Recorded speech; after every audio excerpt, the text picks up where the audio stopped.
Joining me now is Mark Brennan, CEO and co-chairman of Cerrado Gold. Great to see you again.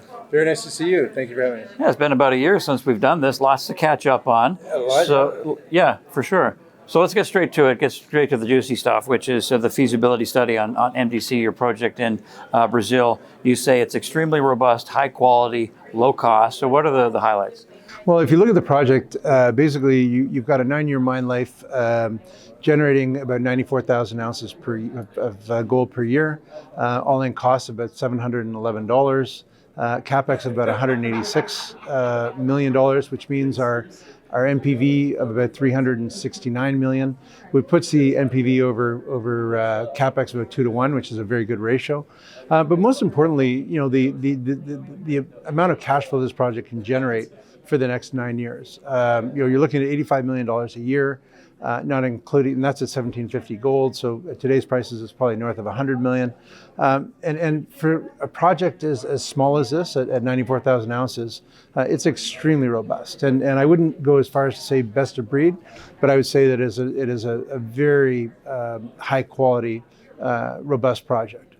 So let me get this part straight, Mark. You've got two international banks. They're lead arrangers in the project financing for MDC and for another project, which we'll talk about in a second.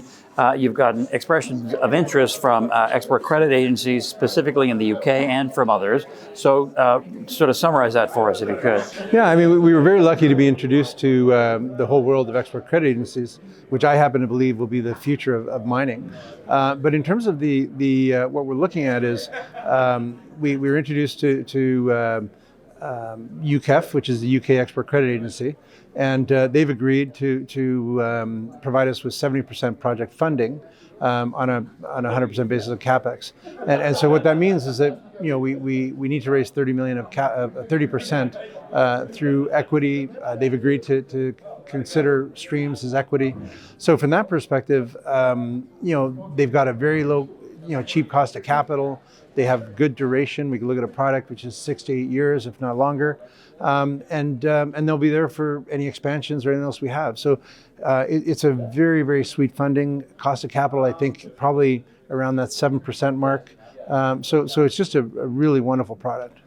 Let's move to Argentina, your producing mine, where you've got the heap leach project up and running, and you say you're in a position now to really ramp up production, unlock some value. And you've talked before about wanting to follow the same path as some of your neighbors, i.e. You start with open pit, heap leach, which you're now doing, and then eventually underground. So remind us about that strategy. Yeah, I mean, basically most of the other mines in our vicinity, so you have Pan American's Cerro Moro or Anglo's Cerro Vanguardia or Newmont's Cerro Negro. Basically, all these mines started off as open pit deposits at surface for this classic, classic epithermal system, which is very similar to Nevada. And so what they've all done is they've all gone in a tangential direction where they started open pit. Some have gone the more underground route, some have gone the heap leach and then the underground route. And so we're just trying to figure out that strategy. And as you mentioned, in July, we started producing gold from heap leach operation that we look to produce about 30,000 ounces a year. At about, for about 6 years. So that's a kind of start. We have actually made applications for underground mining as well. And we hope that by the end of the year or early next year that we'll have an application in place for that. So, I like to talk to people about Argentina. We bought that during COVID, just literally weeks before COVID struck. And it's been a challenge in terms of operating that mine from early days where they were producing 20,000 ounces. But we've taken that now up to last year was at 54,000 ounces. And we're continuing to grow that operation. But it's still a startup in the sense that it still hasn't decided which direction is going to be the main direction. And I hope in the not too distant future we'll determine that. Okay, Mark, so this is several months ago. I'm doing my usual, surfing on the web. I think they still say that, looking for junior mining news. And then they see Cerrado Gold buying Voyager metals, vanadium iron ore in Quebec. So it just seemed sort of not out of sorts, but just sort of So how come? Basically, we knew the asset very, very well. First of all. Second of all, it was a great asset.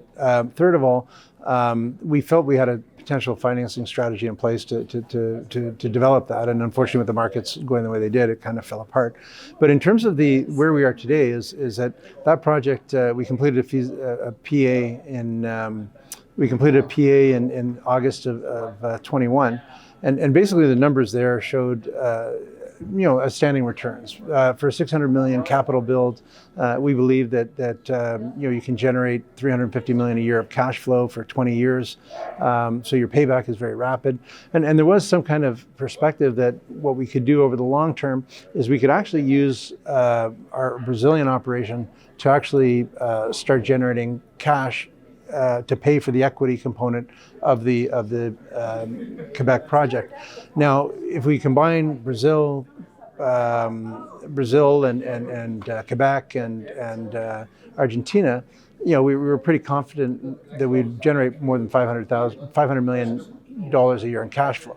And that really is a prize. I think if you're looking at those kind of numbers, you certainly have a pretty strong company that will have a long-term future, because the iron ore project, that as it sits today is a 20-year mine life, as I mentioned, about 5 million tons per year, but that's only using about a third of the resource. So you'd probably look to extend it, to expand it, and then also move to extending the mine life as well.